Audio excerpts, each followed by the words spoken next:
Hello, welcome, folks. We'll give it a few more moments for people to join. We're really happy you're here.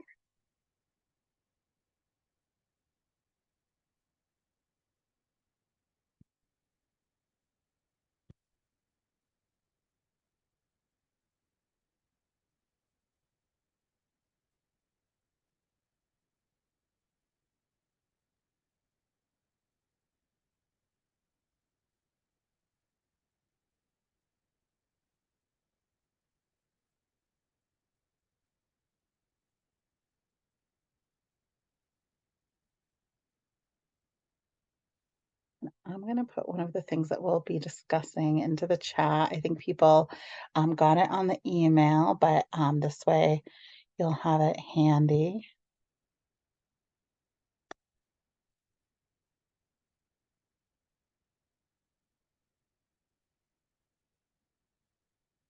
Awesome. Welcome, everyone. We love seeing everyone who's here in the chat.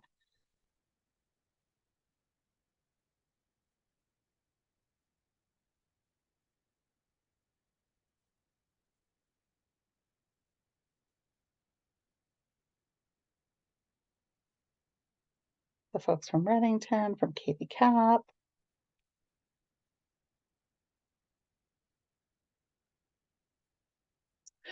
Okay, should we get started, Rob? Does that sound Sounds good? good. Okay, do you want to introduce yourself first? Sure. Hi, everyone. My name's Rob Rogers. I work at Kennebec Behavioral Health. I am the Director of Substance Use Prevention and Grant Services. We oversee a preventing prescription drug and opioid-related overdose grant for Somerset County. And along with that, I am the director and co-instructor of the Respect Me program, which is a certified domestic violence intervention program that specifically works with females in Somerset and Kennebec County. And Michelle is my co-instructor. Yes, thank you, Rob. And I'm Michelle with Family Violence Project. I do community awareness and prevention education. I've been here for about 10 years now. And yeah, a part of my job is working with Rob doing the Respect Me program. And so we are here today to talk about the intersection of substance use and domestic violence because there is a huge intersection and it's really important to talk about. But before I do that, I just want to do my general disclaimer. Please do what you need to do to take care of yourself during this. We know that this topic can bring up a lot of emotions in folks, a lot of feelings. And so know that if we're talking about things, and some of what we talk about may be graphic as well. So please do what you need to do to take care of yourself. We encourage headphones so that this is only you hearing it and not other people, without their consent. And so, yeah, just wear your headphones, take care of yourself, and also know that the helpline is there for you. I think people sometimes think they can only call it if they're, currently experiencing abuse. But if this brings up something that's happened in the past, or if you're worried about a friend or family member, a current situation, or even a past one, to say, oh my goodness, I didn't understand this and I just need to talk about it. So know that the advocates are there 24 hours a day to talk with folks about domestic violence, no matter where they're at and what's going on. So we'll put those resources at the end. But our helpline, Family Violence Project, is available anytime and throughout the state as well. There are many programs. So I'm going to screen share our. This is the substance use power and control wheel. We talked about the power and control wheel early on when I think it was December, which is a long time ago now. The power and control wheel was originally created by, a group of women in the 80s talking about how their partners all did very similar things. And so we know that it's very gendered. We know abuse is often men's violence against women, but we totally acknowledge that violence can be done to anyone and at the hands of anyone. So women can be abusive to their male partners, to same-sex partners. Men can be abusive to men, their same-sex partners or female partners, and that folks, who are trans experience even higher rates of abuse. So we acknowledge that. We know that this wheel is also gendered, but it brings up a lot of things about, it has the power and control stuff on the regular wheel, but also in italics at the end is, that next level of, how substances are brought into this. Because we know that there are so many ways substances are used against survivors of abuse. People who are experiencing domestic violence, they'll often use different ways of coping with that abuse, including substances. They may also have been introduced to the substance by their partner. There are statistics around, like, when men start using substances, they're often introduced by other men, but when women are using, they're introduced to it by their partner. And so this can create many complexities, right? Right from the top, where they may become dependent on something and their partner can be using that as a way to control them. So this will go through the different spokes of this power and control wheel, remembering that all of these things are done to maintain control over their partner. So I've just talked a lot, Rob. So do you want to take it away with the first one? Yeah, so I'm going to start on the top on my side. It's the right-hand corner. So really looking at using emotional abuse. So as we look at this first spoke, it's making her feel bad about herself, calling her names, making her think she's crazy, playing mind games, humiliating her, putting her down, and making her feel guilty. And then as we think about that intersection with substance use, this can really become making her feel guilty about her past drug use. It can be related to current drug use. And the invitation that Michelle and I want to put out there to everybody, understanding you're all probably on your lunch breaks, but utilizing that chat feature. And if you have other things that you either suspect or maybe in your own jobs, you've seen that emotional abuse, particularly around the use of substances, is being used on a survivor, please use the chat, and Michelle and I will keep an eye on that and read those out loud. And I encourage you to do that as we go through all the spokes. And then for the next one, so using physical abuse, inflicting or attempting to inflict physical injury by pushing, slapping, beating, choking, stabbing, shooting. And then, the additional piece, physically abusing their partner for getting high or not getting high.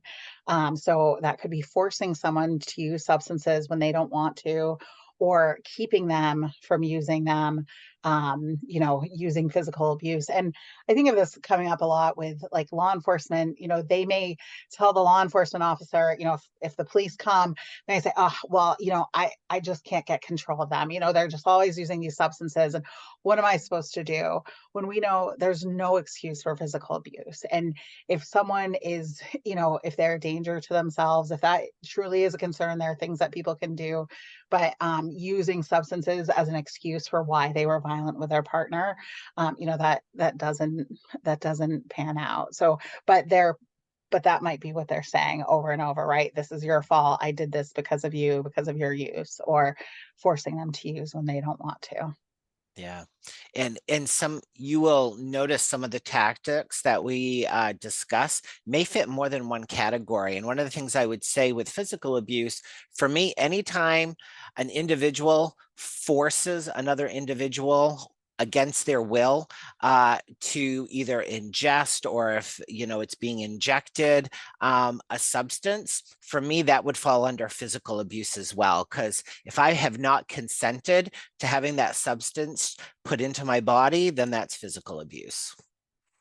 The next one is using isolation, controlling what she does, what she sees, who she sees and talks to, what she reads, where she goes, limiting her outside involvement, keeping her away from people supportive of her recovery, preventing her from attending drug treatment, maybe not allowing her to access medication for an opioid use disorder, or medicated assisted treatment if it's another substance that they may be using, not allowing them to go to support groups such as Narcotics Anonymous or Alcoholics Anonymous.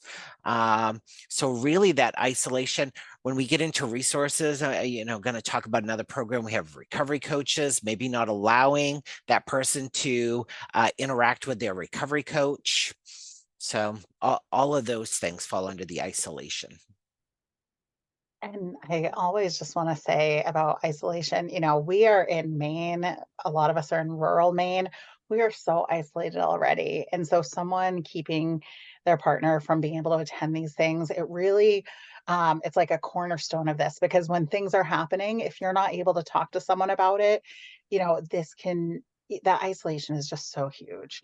You love and trust your partner. So when they're telling you this is your fault, you believe it. And if you don't have someone else to say, hey, this thing is happening, and I just, if you don't have someone that you can talk to about that, it makes it really hard.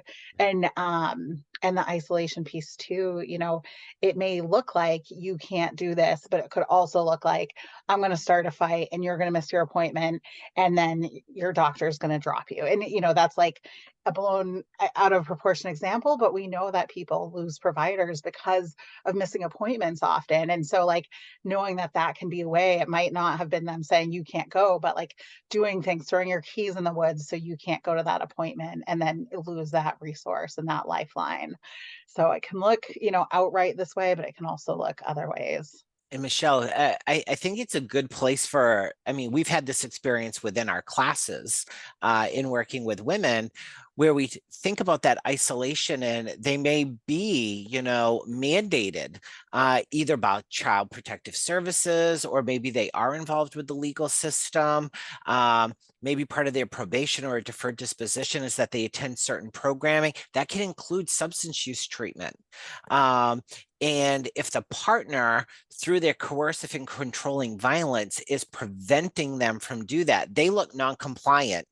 And now the survivor is the one that's blamed because they're not completing their mandated services, but there may be more behind that story. And it could be that their controlling partner is preventing them from doing that. Right. Yeah. Thank you, Rob. It's huge. There's so many ways, right? There's so many ways, unfortunately, that people can do this. So looking at minimizing, denying, and blaming, this can be making light of the abuse, not taking their concerns seriously, saying the abuse didn't happen, just totally denying it, shifting responsibility for abusive behavior, and then around substances, saying that they caused the abuse because of the drug use. So just putting all the blame on them. If you weren't using, I wouldn't have to do this. If you weren't using, this wouldn't have happened. And we know from survivors, so often they're doing so many things to try to prevent abuse from happening. But at the end of the day, it's on the abusive partner who's in control. I worked with someone, it wasn't substance related, but she said, I tried to be different every day. I tried to get it right every day for 40 years. And then suddenly realized like, it's not about what I'm doing. This is a choice that other person is making. And so, we know that so often people are using substances to cope with the abuse just to get through the day. And putting everything on them because they're using substances. We know substances aren't a reason to abuse someone, right? That's not a reason. But abusers are very good at making it feel like it's the other person's fault and not theirs.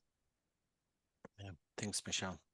The next spoke is using sexual abuse, coercing or attempting to coerce her to do sexual things against her wishes, marital or acquaintance rape, physically attacking the sexual parts of her body, treating her like a sex object. As we think about, again, that intersection with substance use, this could be forcing her to trade sex for drugs or drug money. Again, this is where sometimes we see in human trafficking, this is that introduction to drugs, enforcing them. Oftentimes when I'm doing substance use prevention work, at some point an individual usually makes a choice to start using a substance. They don't choose to become dependent on the substance, but there's this choice to engage in it. When we start talking about human trafficking, sexual abuse, this is where that choice may be taken away from an individual, and it is something done against their will. And we hear this happen a lot, a lot more than we would expect. And it's really hard for people to talk about, right? No one wants to say that this happened. No one, because it's their partner, people when we think about trafficking, it often happens at the hands of a partner. So they get in a relationship with this person, you know, they aren't expecting this to happen. And then when we think of all the shame that happens around substance abuse, all the shame and stigma around substance use and domestic violence, and then add in if they, if their body was used in this way for money, that added shame and stigma that's put on them. And also, the way that that can be used against them. Now their partner may say, yeah, go ahead and call the police. I'm going to tell them you did this. Go ahead and, leave. I'm going to tell your family you did this. So they not only force them to do these things, but then hold that over their head as a reason for them to stay and continue being controlled. Because, even if they think there's a way out, or, are trying to leave, their partner may use these to hold over their head. Michelle, can I also add that, I mean, this is where some of this just becomes so confusing for the survivor, because again, it's all about power and control. And so I may be forcing my partner to engage in sex for money. But then on the flip side, I then accuse her of enjoying it and cheating on me. Mhm. It's just another way that I'm blaming the survivor for the abuse. Mhm. Yep, all of those things. So the next one is encouraging drug dependence. So introducing their partner to drugs, buying the drugs, encouraging drug use and drug dependence. Um, you know, this it, this happens so many times, and I think people feel like, it's really hard. All of this is really hard to talk about, but I think, people want to take responsibility for their behaviors, right? Like they may feel like I need to atone for this, but if every time they, go to do, a switch off for the kids, their partner is like, you can't take the kids until you do these drugs, because they know that that's going to sabotage them. It goes back to that force and coercion, just creating and encouraging this drug dependence. Really, it's a total setup for folks. And, how do they stay safe when this is happening? It's really, really challenging. Using economic abuse, making or attempting to make her financially dependent, preventing her from getting or keeping a job, making her ask for money, taking her money. This could be any sort of assistance she's receiving, such as food stamps or Social Security, taking her paychecks, and then forcing her to sell drugs, sell or traffic, transport. One of the things that I've witnessed is some of the work I've done is like with alternative sentencing, and we sort of have these, guidelines, like what type of person's appropriate. And initially, we weren't going to take people who specifically trafficked in drugs. But what we found was more and more with women in particular that while their underlying charge was trafficking, as we peel back those layers, we realized that was happening in the context of a coercive controlling relationship. It was something that they didn't want to engage in. I worked with an individual who was residing at the jail. I mean, there's an assumption that she was using substances, and that's why she came to see me, but really she was there because she was trafficking. And sometimes people make that assumption. Just because someone's trafficking doesn't mean they're using the substance. And for her, she was doing it to feed her kids. The money wasn't coming any other way. And for her, it was a way to feed her children. And then it also gets used against them, right? Like, go Right. ahead and call the police. I'm going to tell them that were my mule, and or you have these drugs, you sold these drugs. It just gets used against people over and over. Yeah. And then the last one, using threats and psychological abuse, making and or carrying out threats to do something to hurt them and still fear, using intimidation, harassment, destruction of pets and property, making them drop the charges, making them do illegal things, threatening, and then the substance abuse, threatening to hurt them if they use or do not use drugs. So just that, back to those threats and the psychological abuse of, I'm going to punish you either way. It might be because of this, it might be because of that. But the threats all are there and around substance use. And so this power and control wheel, again, it is dated. The language on here, we tried to edit it a little while we were speaking, but we hear these things ringing true for folks, especially in jail groups. Rob mentioned jail. When I've done groups in jail and we've talked about this, it brings up a lot for folks. And because all of these things are very invisible, we aren't talking about them. And so people have a lot of barriers because it's really scary to bring up any number of these things. So that's why it's really important to talk about. And if people want to put in the chat, if you have any questions or anything else you've seen or anything that surprised you with that. But we also want to say, substances are often used as an excuse for abuse. People say, oh, if they weren't drunk, they wouldn't have done this, or if they weren't using.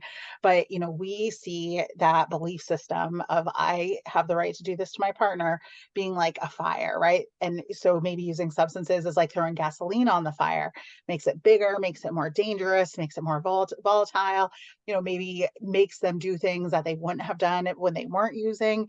So maybe there's not usually physical abuse, but after, a few beers, there's now physical abuse. And that only happens when they're drinking. But we usually ask the question of what's happening when there's not drinking involved or not drugs involved. Are there other ways that your partner's controlling you? Because we often hear that there are, that it's not a standalone thing of just when they're drinking or using a substance, but for some people, that's when it gets really dangerous. So, and for some people, drinking or using drugs makes them mellow and actually makes it safer for them. So that can feel some sort of way too. So this is where it's individual for folks, and we really try to listen as advocates to, what makes things safer for you. Like, what can you do, knowing also that the abuser is the one in control. And Michelle, I'm sure you probably referenced this in earlier webinars, but keeping in mind when we're thinking about the power and control wheel, all of that is held together with the threat of violence, be it physical violence, sexual violence, but that threat of violence is present when we're talking about the power and control wheel. Right. Thank you, Rob. Yeah. And so I can share a couple of quotes from survivors that tie all of this together. Um, we have this whole PowerPoint, but we knew we were right. Um, the the power and control wheel took up a lot. Also, that doesn't even mention all the ways that technology is used against folks too. We know that there are ways that that's used in conjunction with all these. But from a survivor, the drugs are an element of control. If they can keep you on the drugs, using or addicted to the drugs, they're in control. And it's like the strings on a puppet. They just keep you under control because you want that other hit, you want that other drink. Just thinking of the way substances change the brain and, really create this thing that makes the control easier for an abuser. And then just thinking about the barriers, I think shame and guilt are such a huge barrier, right? Especially if there's kids involved, and societal beliefs, stereotypes around people who are using substances. We really put people through the ringer if they're using substances, which isn't, that doesn't help anyone, right? But the judgments are really there. There's a lot of fear involved. They know what their partner's capable of, and maybe that substance is just keeping them, it's helping them get through the day. From the outside, you might be like, why are you using, like, that doesn't help you, your partner's using it against you, but that's how they're maintaining themselves to get through the day. We know that stalking happens so often. The AA and NA schedules are totally accessible, or if they're, in a Medicaid assistance program where, they know where you're going to be every day. It makes the stalking really increase. So even after the relationship ends, that person knows where to find you. Or, those programs, sometimes people there exploit those vulnerabilities. So early recovery is a really vulnerable time. And if someone is getting out of a relationship with an abusive partner where they might be feeling pretty stressed, unfortunately, there's some predatory behavior that can happen at those meetings too, which is concerning. So we know that, there are increased safety risk for folks because of, these meetings are open to everyone, which it can be great, but also can present challenges too. And people may be really scared to disclose what's going on because of fear of losing their children or fear of, losing their housing, the lack of resources, all of those things. Um, and then I just wanted to do this one more quote, and then we can talk about resources. The person said, "I couldn't recover from substance abuse if I was still being physically abused, mentally abused, because I would be right back to using. So they walk hand in hand. I would not recover from one unless I address the other, and vice versa." And this is just to say some people might need that substance use recovery first and then be ready to get support for the domestic violence. Some people need to be safe from their abusive partner and then they can deal with the substance use. For everyone, it's different. So we just want to be present with folks to see what they need in this moment for support. So we really defer to the person of what do you need right now, if they're experiencing multiple things. And do you want to talk about resources, Rob? I know we only have 4 minutes left. It Yeah, goes that's so okay. quickly. Yeah. And I believe with resources, I don't know, Michelle, is it you or Brittany, but there's some handouts, resources that we can send out to individuals. One of them is a very brief brochure on resources. But recognizing that within our community of Somerset County, we have patient navigators that help individuals get connected to services through Redington-Fairview. That's Cynthia Courier. There is volunteer recovery coaches. So for individuals that may be in recovery and are interested in being a coach for somebody else, or if you're somebody looking for a coach, I like to think of coaches as sort of a step up from a sponsor. If you think of the traditional AA or NA meetings, but a step down from being in therapy. We then have outpatient counseling at a variety of places: Kennebec Behavioral Health, Crisis and Counseling, Maine Behavioral Health, Blue Sky are all some of the agencies within the Skowhegan area. We have opioid health homes, which is a more intensive treatment, which includes medication.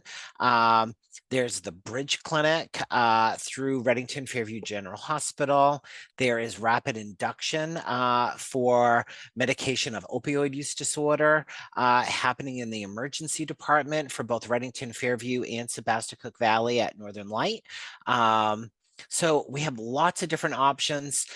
We have targeted naloxone distribution. So if you have somebody you're working with that you know is using an opiate, if they're in recovery from an opiate, or they live with a partner who's using opiates, or an adult child, there is free community naloxone available to you. We provide the training. You can do that through here at Kennebec Behavioral Health, we have it available.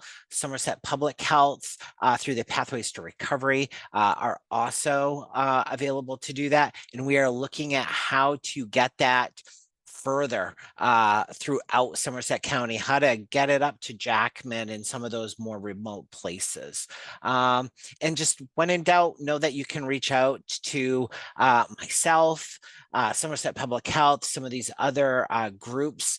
There are connections that can be made and there are resources available. So. Awesome. Thanks, Rob. And we can shut the recording off now. And if people have any questions that they want to ask that weren't